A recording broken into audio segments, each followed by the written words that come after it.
Handumanan sa usa ka pamilya nga wa kwenta. At ito ang karugtong ng teleserye ni Helen Anorica.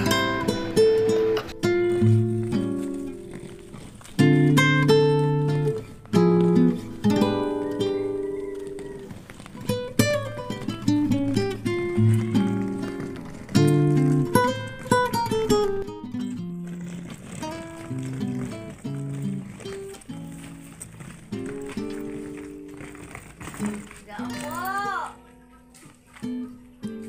Anong kailangan mo? Paangkog katabang. Ay, o sige, pasok. Mabuti, anak ako ng katulong. Umupo ka muna dyan.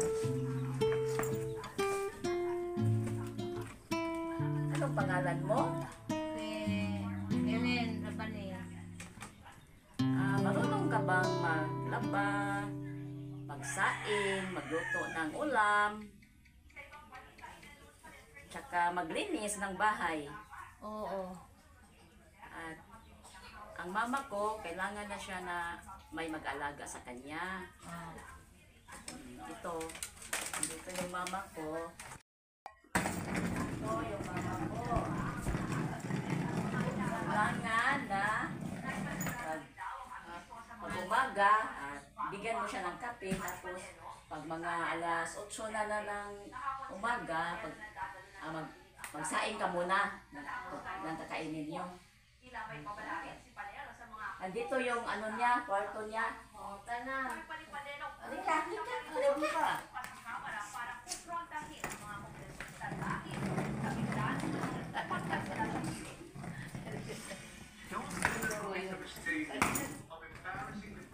Mo na iyahang kwarto?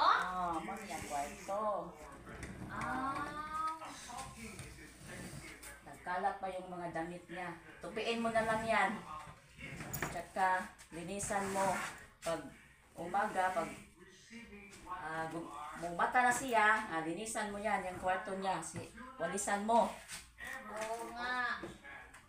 Magkape Tsaka pa? yung, ano niya, yung, Magkape? arinulan niya, itapon mo sa, CR. Oo. Tapos na. Pagising niya. Tapos na ta? Ano? Dumating ka ngayon kasi hindi na ako makakayang gumagalaw ng mga gawaing pangbahay kasi masakit yung paa ko. Tapos taga saan ka ba? Buhol. Ay, taga Bohol. Maganda naman yung taga Bohol kasi mga mababait naman yung taga Bohol, di ba? Oo nga. Mga masisipag. Sakto na rin. Ano kayang mangyari kay Helen sa kanyang pangamuhan sa Maynila? Subaybayan ang susunod na kabanata sa Handumanan sa Pamilya Wa Kwenta.